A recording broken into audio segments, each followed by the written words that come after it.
Hola a todos, muy buenas noches, ¿cómo están? El día de hoy vengo a platicar con ustedes de los temas fundamentales que tienen que conocer si es que piensan presentar la valoración de conocimientos para la promoción horizontal o de hecho para cualquiera. Sin embargo, ahorita vamos a hablar de la promoción horizontal, ya que es la que tenemos en puerta, y estos son los documentos fundamentales que ustedes tienen que conocer precisamente para presentar esta valoración.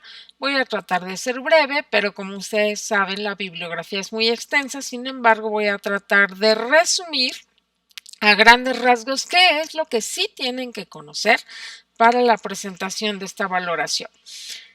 Para los que no me conocen, les doy la más cordial bienvenida a este canal. Mi nombre es Minerva Soberanes Cruz y precisamente este canal es un canal educativo. Espero que sea de su agrado. Bienvenidos.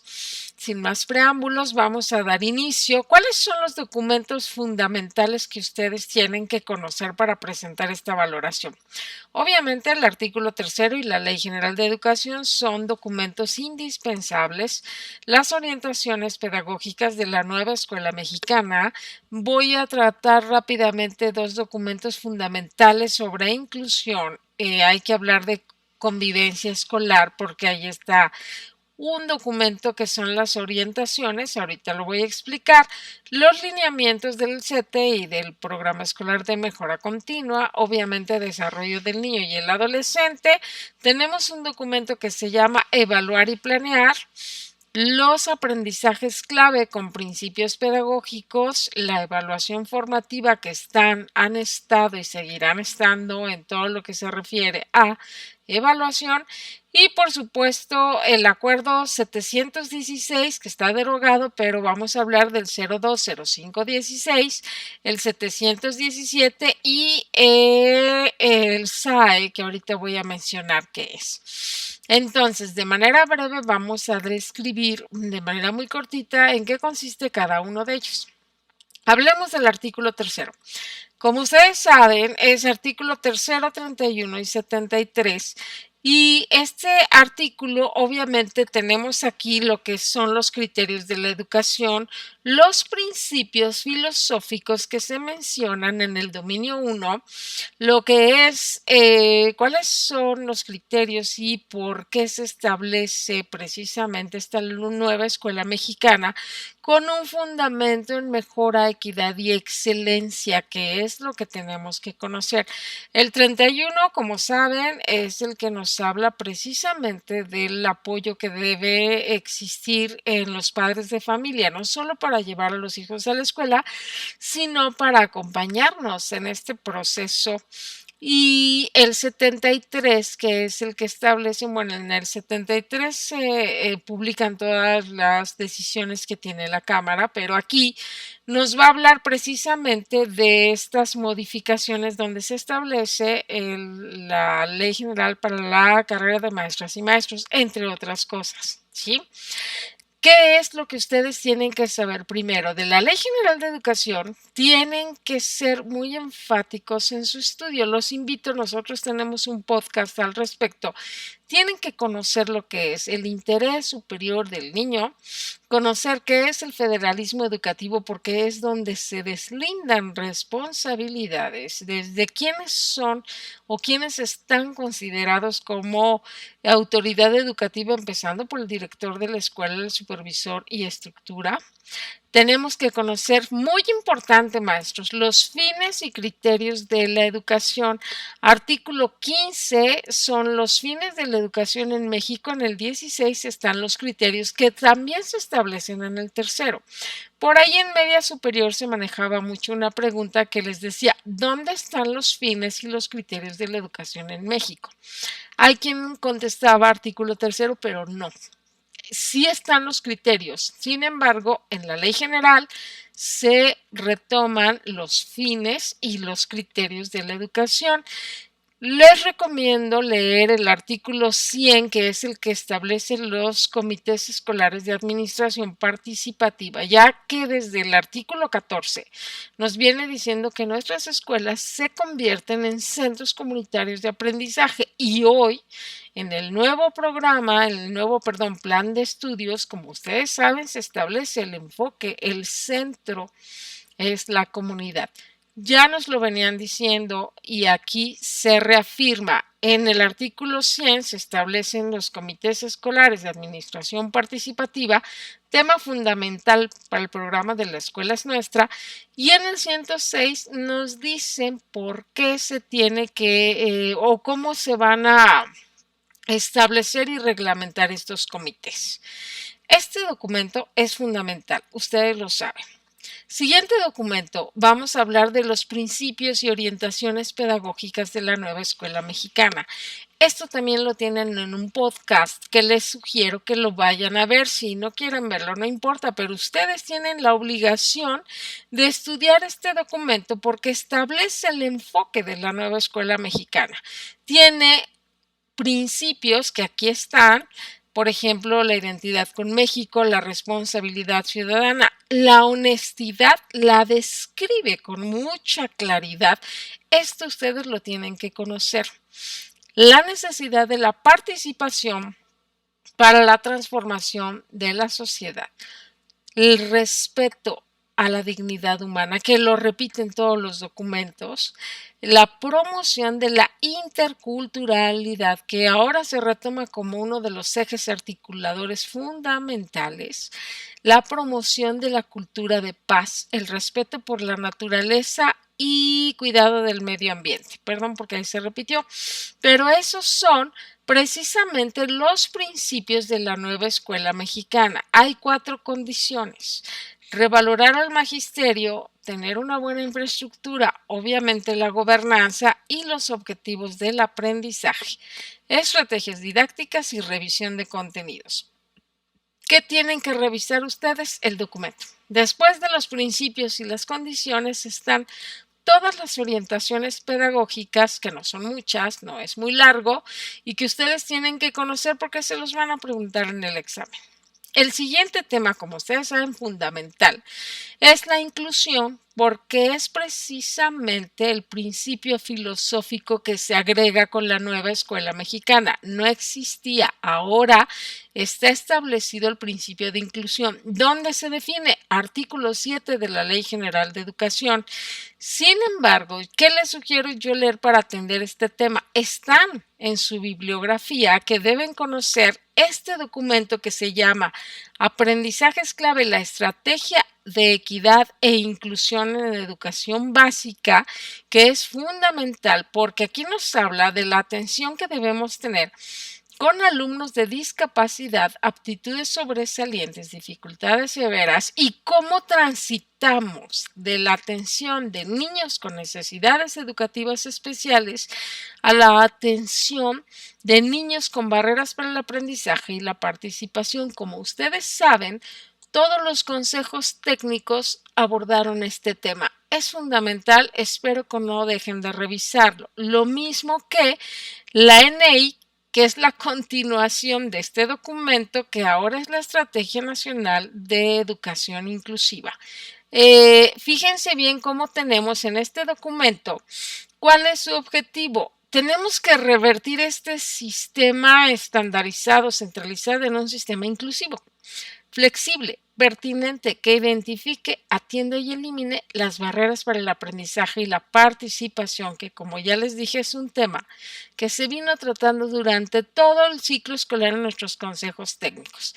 Hay un nuevo documento que se incluyó este año en la bibliografía de horas adicionales, que es la Guía Básica para la Escuela Inclusiva.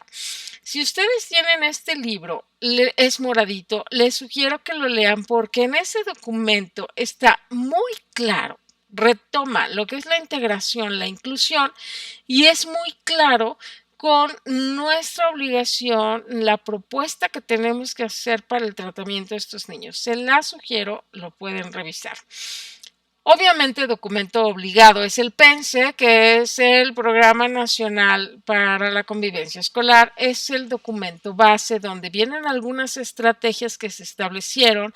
Está todavía la liga para entrar a este programa. Vean, revisen de qué se trata, pero El documento base es una cosa y otra cosa es el programa del PENSE. El programa del PENSE estableció que se iba a dar algún recurso para que todos los maestros en México y todas las autoridades educativas conocieran las orientaciones para la prevención, detección y actuación en casos de abuso sexual infantil, abuso escolar y maltrato en las escuelas. ¿Por qué es indispensable? Este documento nos va a hablar de muchas cosas, pero en todo el inicio nos va a especificar maestros, que es responsabilidad de los adultos que tienen a su guardia, que tienen bajo su responsabilidad la guardia y custodia. En la casa son sus tutores, pero en la escuela maestros somos nosotros los docentes. Entonces, esto es muy importante que ustedes sí lo conozcan. Los protocolos son prácticamente iguales, solamente que vienen en secciones diferentes. Aquí vamos a encontrar factores de riesgo y factores protectores, que ahorita les voy a decir qué documento los vuelve a mencionar. ¿Sí? Los lineamientos para el Consejo Técnico Escolar y el Programa Escolar de Mejora Continua. Como ustedes saben, los lineamientos se establecen en el 12, ahorita se establecieron en el 15-10-17. Pero hay una modificación con el 12-05-19. ¿Por qué? ¿Cuál es la modificación? Ojo, la modificación está en las fechas del calendario escolar. En los lineamientos originales nos pedían que se podía adaptar a 185, 195 días. Lo que dice el 12-05-19 es que no se puede modificar, que el calendario escolar está establecido por parte de la Secretaría de Educación Pública. Esa es la modificación. Fuera de eso, ustedes tienen que estudiar esto, porque ahí nos dice cuál es el objeto de este 15-10-17, que es establecer las disposiciones que deben cumplirse para la organización y el funcionamiento de los consejos técnicos escolares y el Consejo Técnico Escolar, ojo, es el órgano colegiado de mayor decisión técnico-pedagógica de cada escuela en educación básica. Ejemplo de ello es que ahorita los niños que tienen que pasar de grado, quienes toman la determinación cuando llegan con ese guioncito, porque vinieron así, es el Consejo Técnico Escolar. Ellos son quienes deciden, es el máximo órgano colegiado para decidir y ese órgano está para ayudar a nuestros estudiantes en el libre tránsito de la educación. Tiene atribuciones, tiene funciones, yo les sugiero que lo revisen porque de esto sí vienen muchas preguntas. Lo mismo que del PEMSE, como ustedes saben, el PEMSE es muy claro, tiene 8 ámbitos, se hace con él un diagnóstico y ahí nos dice qué les quiero sugerir que se preparen mucho en la creación del programa escolar de mejora continua. No solamente es hacer un diagnóstico, no. Tenemos que hacernos estas preguntas, lo dice el documento y por eso se las pongo en esta diapositiva. ¿Qué les interesa a los niños de mi escuela? ¿Qué les preocupa? ¿Qué expectativas de vida tienen? Observen cómo volvemos a retomar el enfoque inclusivo de la nueva escuela mexicana. Nadie afuera, nadie atrás. Chequen el enfoque porque allí es donde deben centrar la atención. Sí, una vez que hacemos un diagnóstico muy real, entonces procedemos a construir objetivos, metas, determinar responsables, tiempos, etcétera, que ustedes conocen del PEMSE y que si no lo conocen lo tienen que conocer. Pero primero, maestros, ¿cómo están mis niños? De otro modo, no puedo establecer este programa escolar de mejora continua. Respecto al desarrollo del niño y el adolescente, yo les voy a hacer la atenta sugerencia, buena o mala, no lo sé, pero en este libro lo que nos va a decir es cómo nuestros psicólogos principales catalogan o clasifican las etapas del desarrollo del niño. Yo que les sugiero, hay un canal educativo que se llama Sprouts en español, búsquenlo por favor, y allí tienen la descripción perfecta de lo que dice Piaget, cuando el niño está en operaciones concretas, cuando en operaciones formales. ¿Qué dice Erickson, que es una pregunta de examen? Vygotsky, que es otro pedagogo fundamental para la nueva escuela mexicana y, bueno, más que para la nueva escuela desde que entró el constructivismo.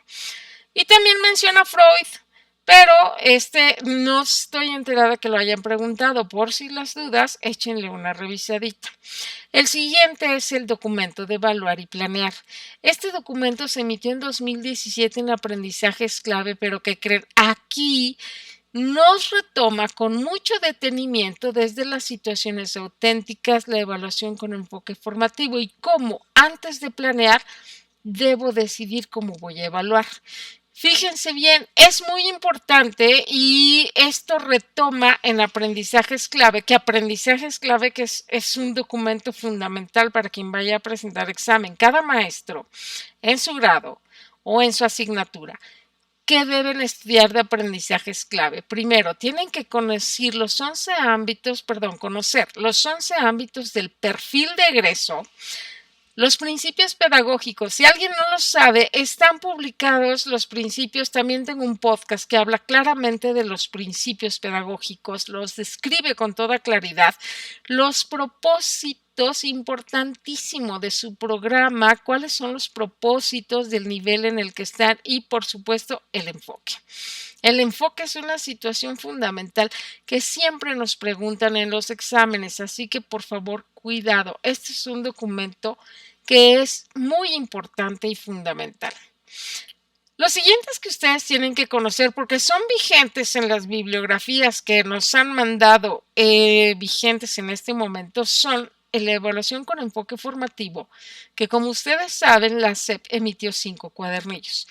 El 2 y el 3 no nos lo están pidiendo. ¿Por qué? Porque es cuando estábamos por bimestres, estábamos con los estándares curriculares del 592, el programa 2011. Sin embargo, lo demás es vigente. ¿Qué es lo más vigente? Por favor, mucha atención. En el cuadernillo 1 nos habla de cuáles son las evaluaciones diagnóstica, formativa y sumativa. ¿Cuáles son sus características?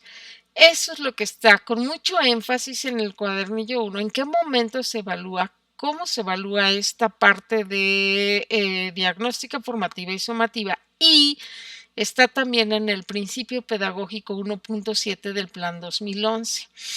Allí es donde nos describe claramente que en un primer momento se evalúa. La evaluación puede ser diagnóstica, formativa o sumativa, pero en un segundo momento habla de que puede utilizarse la autoevaluación, la coevaluación y la heteroevaluación. Ojo aquí, porque es uno de los elementos más importantes de la nueva escuela mexicana y una condición indispensable para el trabajo por proyectos que se nos está proponiendo es la autoevaluación y la coevaluación.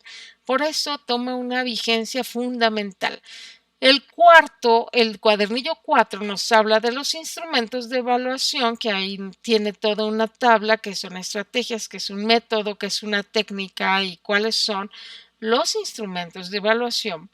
Pero el más importante que yo les sugiero revisar es el cuadernillo 5, porque el cuadernillo 5 nos habla de la comunicación de los resultados de aprendizaje y este es fundamental porque esta es la forma exacta de cómo podemos enseñar a los niños a que aprendan a aprender, a que aprendan a autorregularse, que también lo menciona la educación socioemocional. ¿Por qué? Porque aquí es donde nos habla de la gran importancia de que el maestro evalúe, califique, retroalimente a los alumnos. No solamente comunique a los padres de familia, eso es importante, pero lo más importante es cuando tú cada vez que pides un trabajo, tú se lo calificas y le evalúas al niño y de esa manera se da una retroalimentación que lo vuelve parte de tu grupo, tu sentido de pertenencia, saber que le importas al maestro. De verdad, el cuadernillo 5 les pido que lo lean con mucho detenimiento porque aquí hay claves fundamentales de lo que nos van a preguntar. Obviamente, no pueden dejar de estudiar el 110319 porque es el que establece las normas para la evaluación del aprendizaje, la acreditación, la promoción, la regularización y la certificación de los educandos. Que es muy importante. Como ustedes saben, ahorita el último acuerdo me parece que es el 160622. Disculpen si me equivoco, no lo tengo presente en el número en este momento, pero acuérdese que este documento nos hace referencia en todo, igual que el 261220 y todo lo que tenemos en evaluación, nos remiten a cuál, al 110319.